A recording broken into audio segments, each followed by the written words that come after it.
Hi, everyone. Welcome to this live stream about leveraging AI in the classroom. I am Tania Farran, your host tonight and RUBI-AI brand influencer. And I have with me a special guest that I'm excited to bring up on stage, Miss Cathy. So hi, Cathy. Will you introduce yourself to everyone? Tell them a little bit about you. Hi, yeah, I'm Cathy, and I am a retired teacher. I have a master's degree in curriculum and instruction, and I retired about 8 years ago. And then I found this AI program platform, and I'm wishing it would have been available when I was teaching. What to say? Yes, exactly. Exactly. Well, thank you so much for being here with me tonight, Cathy. So Cathy and I are both educators. I'm always going to say I'm an educator, even though I'm a principal. I've been an educator my whole life. I'm always going to be an educator. And so this is what I love the most about doing these live events is I feel like I'm getting to show people AI and teaching them how to use it and use it responsibly and how to make their lives far more efficient. And so Cathy and I both serve on the same team with this beautiful lady, Heidi Wild. She has introduced Cathy and I together. And Cathy and I just totally hit it off the first time that we met and just started talking about education. So those of you that are in the audience, please drop in a comment. Let us know, how long have you been in education? What do you teach? Or are you an administrator? I know I invited a lot of people out there that have worked with kids or in the profession. And even if you're not in the profession, you're still going to learn quite a bit about AI. So make sure that you're dropping your comments in. If I don't see your comments or I don't say your name, please understand sometimes LinkedIn, it does some silly things and I can't quite get everyone's name on here. I don't see it until after the event. So I will comment in those comments later. So, but again, thank you, Cathy, for being here. We have had such fun talking about and sharing our education stories. And then we get all excited when we talk about Ruby and, and what it could do for our kids, our students. And even though you're not teaching and I'm not teaching, we both see the value in this product. And so it's incredible. So let me give everyone just And a we quick found little, out that our experiences are much the same, even though we live in different countries. oh, that's a good Kind point. That's a really good point to share. Absolutely. of. We do. We live in different countries. I'm in the US and Cathy is in Canada. And so we have similar experiences, even though we're not in the same country, we're neighboring. Thank you, Dr. Mel, for being here with us. 25 years in education and an educational consultant. Thank you so much for being here with us tonight. So I'm going to just give you a sneak peek, a little peek at Ruby. And then we're going to talk about some of the ways that Cathy has been able to navigate Ruby, some of the things that she has been able to do with Ruby that she thinks is incredibly beneficial to everyone. So I'm going to give you a quick little overview of it. So there is an IntelliChat. So those of you who are saying, well, I use ChatGPT, I don't need anything else. Well, you might want to be thinking again because there's 10 different chats in here that are available to you, including ChatGPT. And so, it's really incredible for us to be able to go through these different models and use them. Along with that, we're going to get into some of these modules with Cathy here. And the modules are pre-built. So if you've done anything in any type of a chat, you've seen that there are specific ways that you're having to prompt it. And so you're going to, benefit from this education module, but there's all sorts of different modules for you to use. And we're going to get into some of these modules, specifically these two today. And then there's They call it prompt engineering for a reason. That's right. Not That's that right. easy to come up with the exact prompt that you need to get what you're searching for. Exactly. And that's something that they've taken that work out for us by having these Yes. modules. So there's another thing over here called SPY, which helps you identify whether or not something was written with AI, a plagiarism score. Obviously, those all things can be used as an educator, and a reading ease. So those are things that are important for us as educators all under one roof also. And then Ghost rewrites things. It rewrites it in different versions. It also detects, evades the detection of AI. Couple of things that we'll go into tonight also is the image lab, and the image lab creates some really beautiful images that are a variety of different things that you can use them for. As an educator, I can tell you that I used these images in a newsletter for parents this week, and some of these images here. So I use it all the time. So let's get into IntelliChat. Let's do this first. I want to share this screen here. This is Cathy's YouTube channel, and she's going to drop her YouTube channel in the comments so that you can see that. I'll drop mine in there too. You can see both of them. They have a variety of different things that we have created. She created this video. Cathy, I'm going to let you talk about this video that you created. Yeah, I decided to talk about the 4 industrial revolutions because that's what made major change in the world, in the way we learn and the way we work. And I was able to add to the video some images that I created in Ruby. So no one has, they're all copyright free. They belong to me. I can use them wherever, whenever I like or I choose. No one's going to come and say, you're using my photo. So you know how hard it is when you're creating something for kids. And I know sometimes we teach things and we're like, I really wish there was a video that was on this, right? And I've had many teachers have to go in and create videos, and it would be great to be able to have some images for people to be able to understand, a little bit more about machinery maybe, or this type of topic. So going in and creating that, the images, and then she created a video together and put it on YouTube, and going all the way in from this industrial revolution to this age. Mm-hmm. And you do such a great job of comparing this. Why did you add this into the end here? That's the old kind style of Mac that came out in the 1980s. Right. In the classrooms. And so that was like and then the internet came out, that was all part of the 3rd industrial revolution. And now we're into the AI. So right. We're entering the 4th industrial revolution, and it's going to be making major change much faster than all the other 3. Exactly. So that was something that Cathy went ahead and created, so that she could, share this with other people so they could start thinking about how technology has evolved, which I absolutely love. So we're going to kind of stick with that industrial revolution theme, right? And did you want to go into the modules first? You kind of had a few things that you had tried the other day, and we thought we would demo them for everybody. Yeah, sure. What were some of those things you were telling me about? Mm-hmm. Yeah, so where do you want me to go? Into the education module. Okay. Or into the modules. Yeah. All right. I was there and I clicked out of it. Doggone it. Sorry about that, everybody. All right. Education module. And then we could try the lesson plan. All right. And we can, as teachers, we can base our lesson plan on the curriculum where we live. Mm-hmm.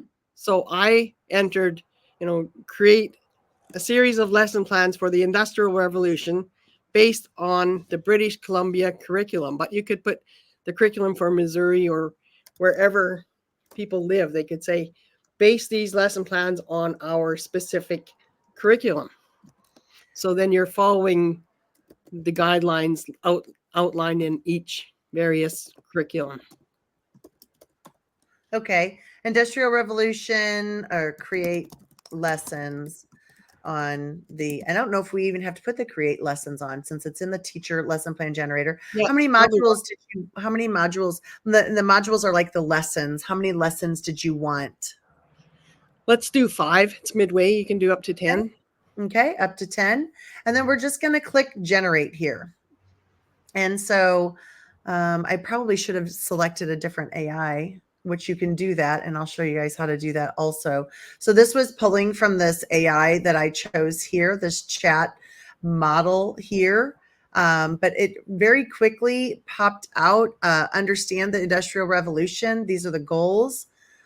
These are the activities. Introduce it. Discuss the key inventions: steam engine, steam power, mechanization, transportation improvements. Examine the impact of it: population growth, urbanization, and then more information. Module 2, explore the unique factors that led the emergence of the Industrial Revolution. Module 3, understand the changes in social structures and class dynamics. I mean, so quickly we were able to get 4 lessons with activities and examples. Case study on the textile industry and the introduction of the power loom. So yes, amazing, very cool information right away at your fingertips. Now, like I said, you can go here and, since we're on this topic here, we can change this chat and we can go to a different one. You can look at the prompt. It put the prompt in there that you would have to do if you were just using ChatGPT. It made the prompt for us. Right. Yes, it did. Exactly. So we can we can recreate this again, and we can get from a different AI model information on another lesson plan or lesson plan activities that we might be interested in. And it comes out a little bit differently. So you've got some different options here. Still got 5 different lesson plans. And so we didn't put a grade level in here. No, we So could let's have. change it down. So this looks a little older when you look at this. I know, I'm sorry, I'm scrolling I too fast. Guest speaker from a local labor union to discuss history and impact of labor movements. That's probably a little bit more high school, college area. So if we grab this again and we ask for it, we taught the Industrial Revolution in 5th grade when I was a teacher. And so if we go here and we put this, create a 5th grade lesson on the Industrial Revolution.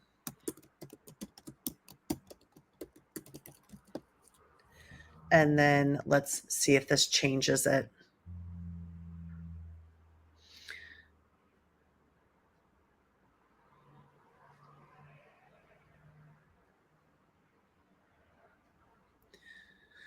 Definitely change the level of ability here. So definitely, introduce the concept of the Industrial Revolution. That's the difference when you're seeing, right, that secondary to that primary level. Another, identify and understand major inventions. So going from these are the inventions to how do we identify what the inventions are? Create a hands-on demonstration of a simple steam engine and its operation. So lots of different things that you can do in here that go create a Venn diagram, conduct role-playing activity. So incredible things that we can do.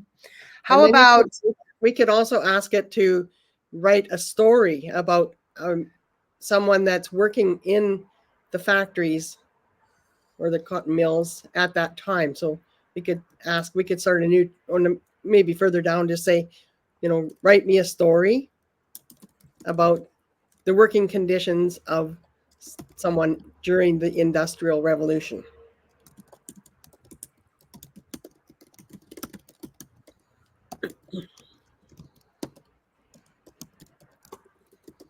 I love this idea. I love it. So I put 5th grade again. Sorry, I was a 5th grade teacher, so I get kind of stuck there.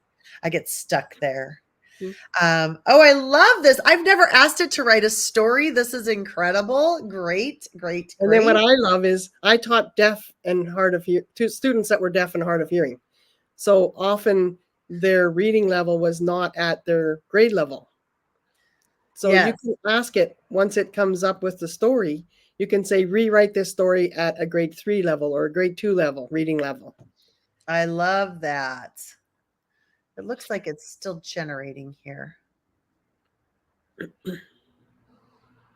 In the bustling industrial city of Manchester, amidst the towering factories and billowing smokestacks, lived a young boy named Tommy. At the tender age of 10, Tommy was forced to work long and arduous hours in a textile mill to help support his impoverished family.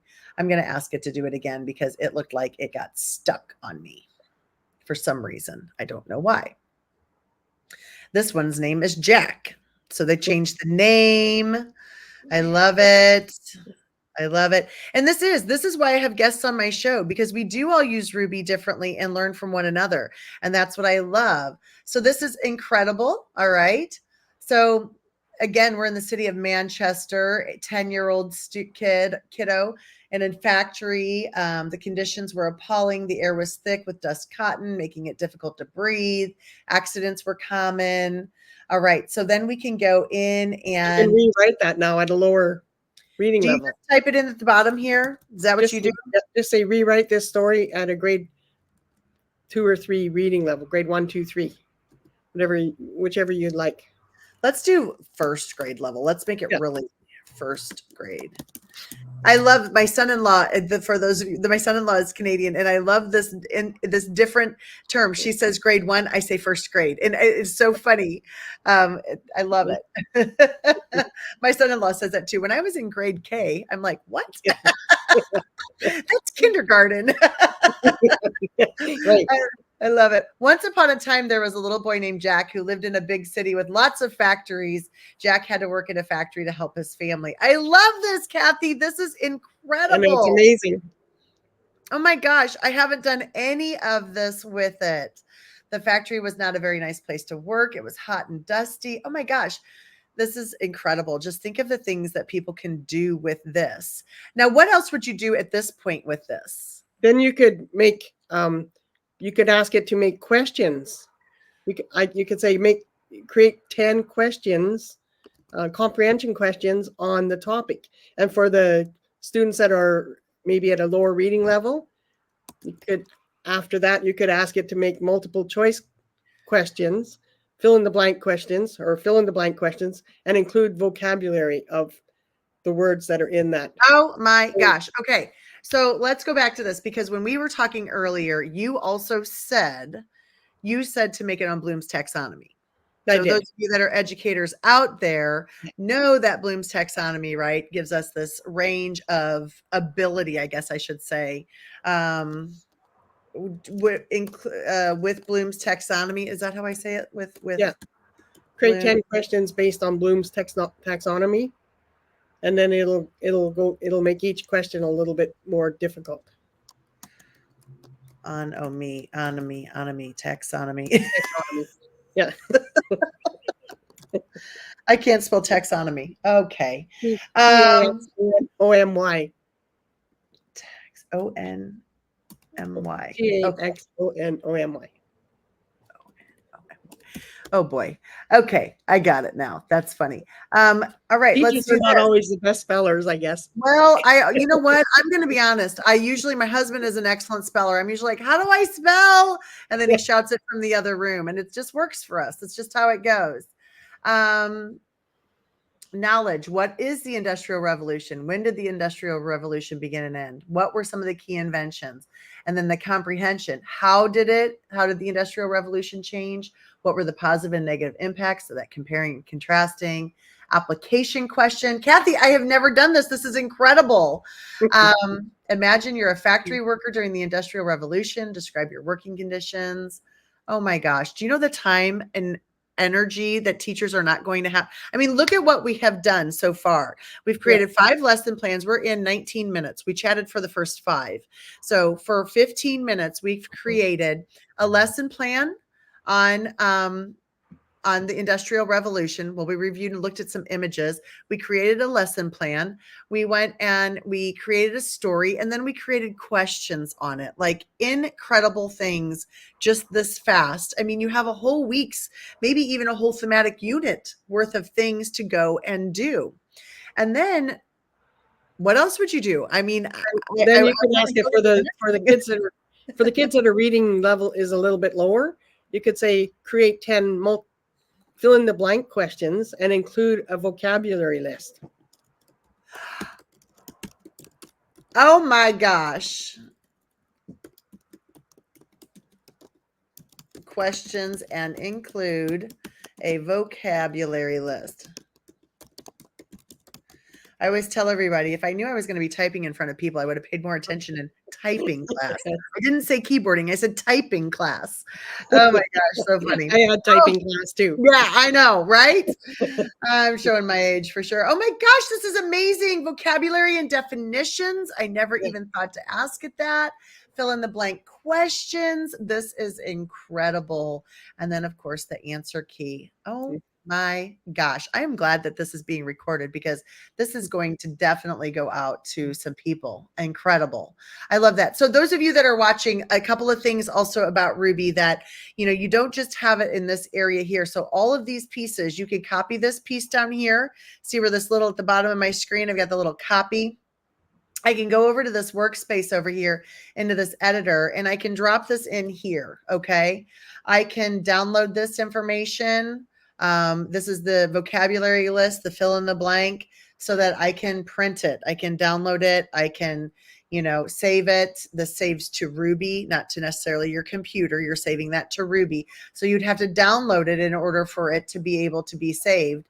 So let's see what this looks like. It's a word processor, so you can bold and make headlines and everything right there. It is. You don't need to open another tab for your word processor. And here's the worksheet, whether you use it as a worksheet or you're using it up on your, slide projector, however you're using it. But this was it unedited. Like Cathy was saying, you could totally edit this and go through and make changes to it. I just actually just downloaded it and opened it immediately, but you could go in and make some changes to this if you wanted to, because it's an editor, like she said. So you can bold these first words if you want to bold them and get those all in bright bold. If you want to outline, underline this, bold and underline it, you want to italicize it, you can do all of those things in here. So it's the whole editor, everything right here for you, and it stays here. And then again, you're able to save it. So you can save it as Industrial Revolution vocabulary. So incredible. So incredible. All right. So let's jump into some images because Cathy's going to get us doing work all day if we don't get into the images. So let's show them how they can create some of those incredible images. You go down to Virtual Studio, you go into the Image Lab, and then there's a variety of choices, services that you can use. There's Midjourney. And inside Midjourney, there's a variety of image styles that you can use if you want to do them. There's DALL-E 3, and each of these takes credits or you're using your words for certain things. There's Leonardo. And Leonardo, there's a variety of styles that you can use for your imagery. Let's see. And then there's Stable Diffusion. And Stable Diffusion has a variety of styles also that you can use. So let's see. DALL-E 3, I really like it. I'm kind of stuck on that one. I don't know which one you use. But what did you do? Yeah, I like it. It produces one image, so it's faster in that sense. So for time's sake, we'll go to that one. So create. Now this is where you kind of have to prompt it a little bit better. Create an image. What do you want it to create? We could have asked an IntelliChat to come up with a prompt for the living conditions, but we don't have to stick with Industrial Revolution. We could say, create an image, a winter-based image, maybe, or I made quite a few images based on the Industrial Revolution. So well, let's do that. Let's do create an image, a PowerPoint slideshow or something. Yeah, of the living conditions, since we're on that, of a person living during the Industrial Revolution.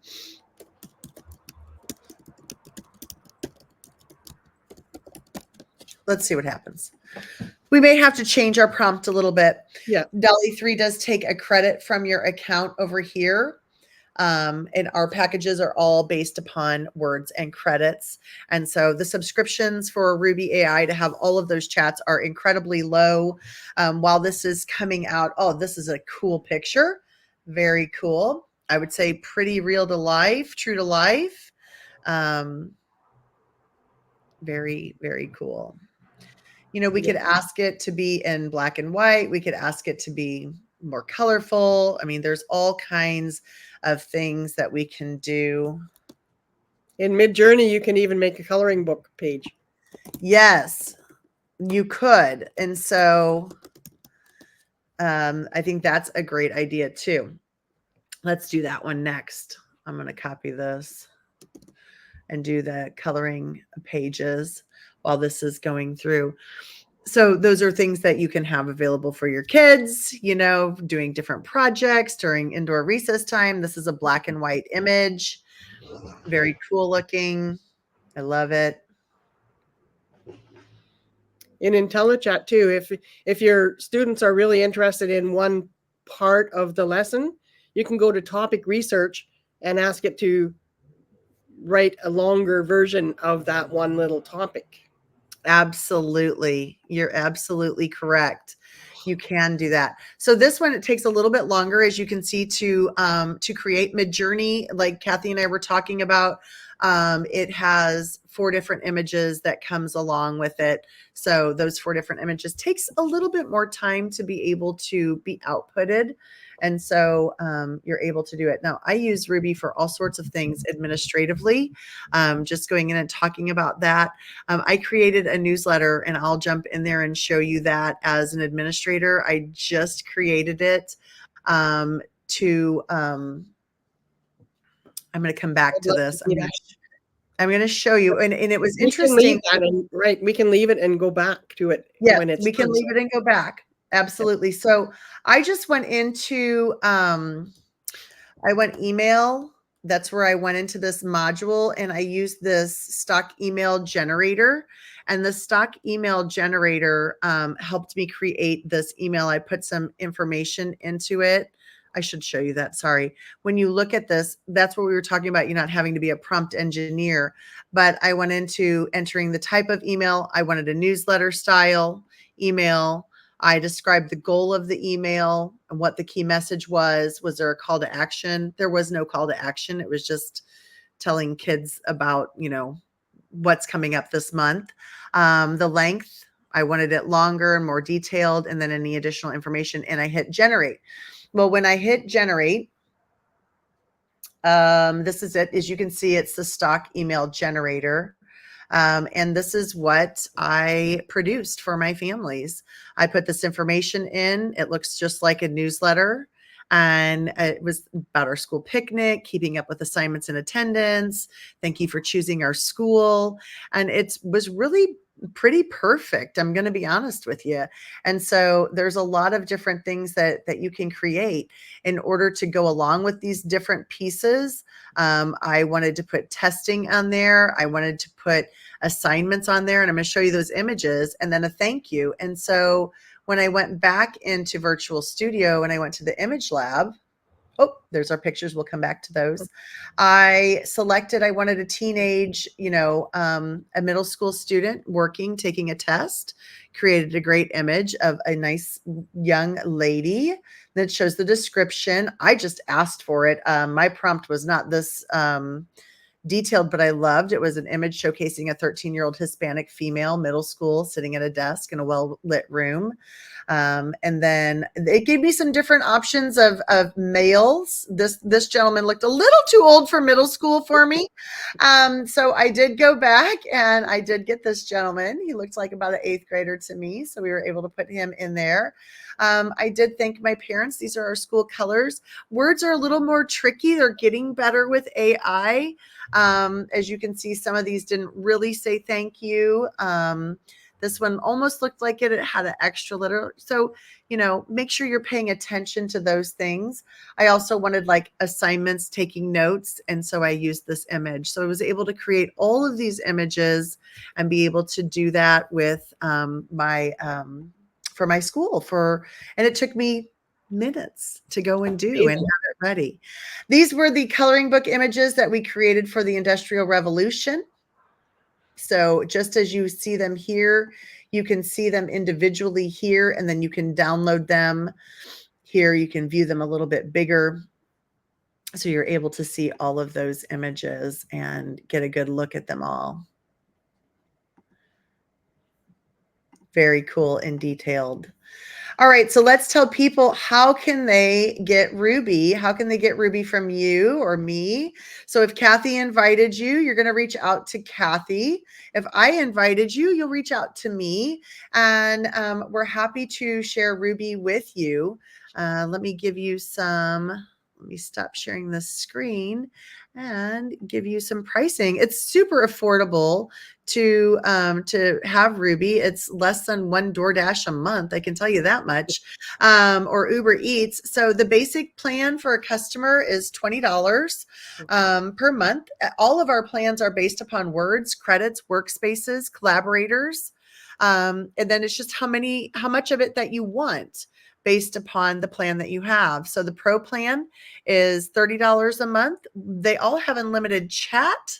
So you get all of the chats, just some of them cost you words, and the images cost you credits.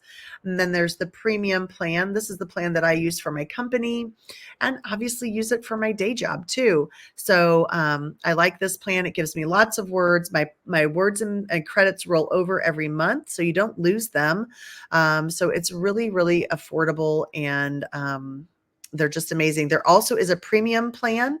We didn't get into all of the pieces about workspaces and collaborators, but Cathy can answer those questions for you. I can answer those questions for you if you have them. And we are happy to share that with you. So you can reach out to Cathy. She can share her link with you. And if you have questions for me, I can share out my link with you as well. Cathy and I will both drop in our YouTube channels in there. And is there anything else, Cathy, you think I forgot to tell them? I don't think so. There's lots that we could talk about. We could be here for 2 hours. I know. The time-saving aspect is just amazing. I think every teacher should have Ruby so that they can not spend so much time making their lessons and preparing their tests. You can prepare tests and things on there too, and then they can spend more time with their family. Well, and I agree with that. I agree. It is an epic tool. Try it out. You'll be glad that you did. I agree. It's a great little investment for your business, for your school. It's going to save you so much time, and it's only going to get better and better. The other thing that if you are a superintendent of a school district or you are a principal, reach out to one of us, talk to us, because I'm here to tell you that our kids need to know how to use AI as well. That's another whole series, another whole show. But this is where the workplace is going. This is where the workplace is expecting kids and their upcoming employment potentials to have knowledge and ability in. And so we want to make sure that we're staying ahead of the curve as educators, and we are learning about this tool, and we are learning how to teach our kids to use this tool responsibly. So I think that's a really big piece for you to keep an open mind with and pay attention. AI is here to stay. It is not going away. And so let's learn how to use it now so that we're able to help our kids grow and learn the way that they need to. All right, Cathy, in closing, anything you want to tell anybody before I end our live stream? No, just that it's important for us to learn, because the kids are going to be learning it at home anyway. They're going to be experimenting with it. And by 2030, 85 to 90% of the businesses are going to be wanting people that know how to use AI. So it's definitely not something that we shouldn't learn. It's not a trend. It's not going away. Going away. Well, thank you, Cathy, so much for being on the show. And I will have you back another time, as we love talking about this topic of education and AI. I appreciate you so much. Thank you for asking me. Hang here afterwards, and we'll talk after the show. But everybody else, thank you so much for watching. I appreciate you, and I will see you next week. Bye. Bye.